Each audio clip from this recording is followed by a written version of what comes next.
All right, welcome back, everyone. I'm Trish Regan. We are waiting on Donald Trump, who is going to be speaking there, outlining his policy on immigration.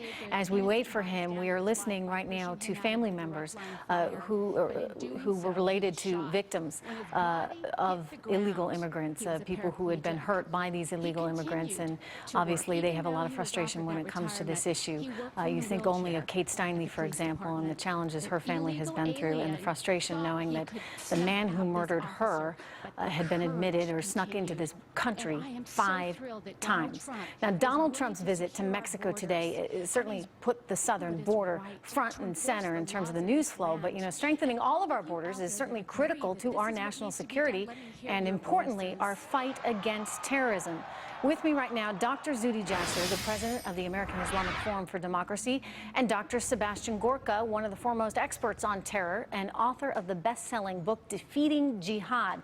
Good to have both you guys here. A lot to talk about. Dr. Gorka, I'm going to start with you. I mean, we know that terrorists are trying to get into our country via this porous Mexican border. Is that just one more reason why we need to be so much more vigilant and so much more careful?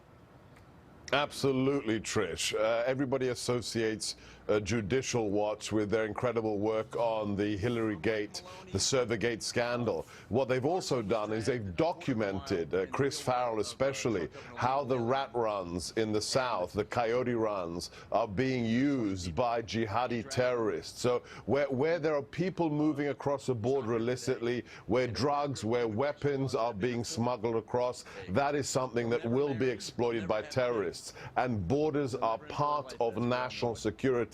So on this issue, Mr. Trump is absolutely right. You know, this is something, Dr. Jasser, I don't think a lot of people are that familiar with, but I've done a lot of reporting in Latin America and in South America, specifically on one region down there known as the tri-border area, where Paraguay, Brazil, and Argentina meet. A pretty much lawless zone where you have a lot of immigrants that came there from the Middle East back in the 1970s.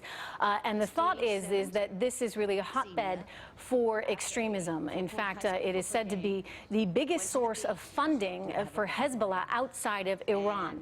So knowing that there are extremists down there that would like to find their way back up into the United States, what do we need to be thinking about? What do we need to be doing to make sure we keep these people out? Well, we need a coherent policy, Trish. We need one that doesn't compartmentalize the immigration issue on one side and national security on the other. America is not just a landmass, Trish. It is an idea. The reason radical Islamists, whether it be the Shia of Hezbollah or the Sunni of ISIS and Muslim Brotherhood and Hamas, want to come here is not just because they love the parks. They want to come here because the American idea of freedom and liberty is the greatest threat to political Islam and theocracy on the planet. So part of national sovereignty is the protection of our borders, and by doing that, it's the best counter to radical Islam, because then it empowers Muslims like myself and conservatives like my parents and grandparents who came to America because they saw it as that idea that could defeat political Islam and the threat that was destroying the Middle East. So a coherent, unifying policy of national security would also unify our immigration and border policy. You know, I just want to point out to the viewer, you saw a motorcade going by just a short time ago in the video that we showed. Those were live pictures coming into us from Phoenix. Donald Trump is making his way, we are told, to the auditorium there where he will be speaking in just a short time. Dr. Gorka, as we await him, what is it that you want to hear from him in terms of not just security when it comes to the Mexican border, but security overall for our nation right now, which obviously is facing a serious threat, and we certainly don't want to be in a situation such as we see Europe in right now. Again, this is the motorcade, just pointing out to the viewer, they're looking at of Donald Trump making his way there to that podium where he will address the crowd. Dr. Gorka. Well, Trish, I grew up in the age of Maggie Thatcher in the UK. I'm now a proud American, and the Gipper Ronald Reagan remains a model for me. How did Reagan put it? He had a very simple message. 3 things.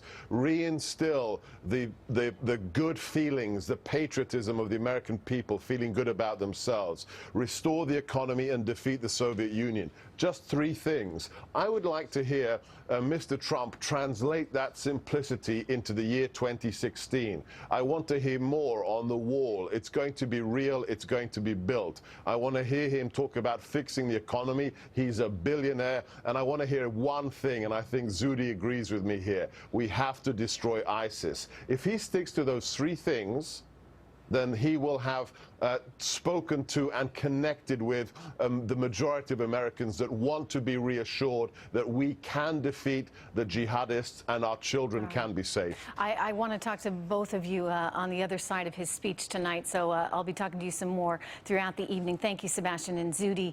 Again, you're looking at live pictures that are coming to us of Donald Trump's motorcade, which has just disappeared behind that building. There we go. You see it again. He is en route right now to the auditorium where he will be addressing the crowd and addressing the nation, frankly, addressing the world. Everyone is watching this speech tonight to see exactly what he will say, what his immigration plan will really be. There's been a whole lot of speculation he may soften his stance on deportations, possibly soften his stance on building that wall. Will he actually do that? And what is the goal here?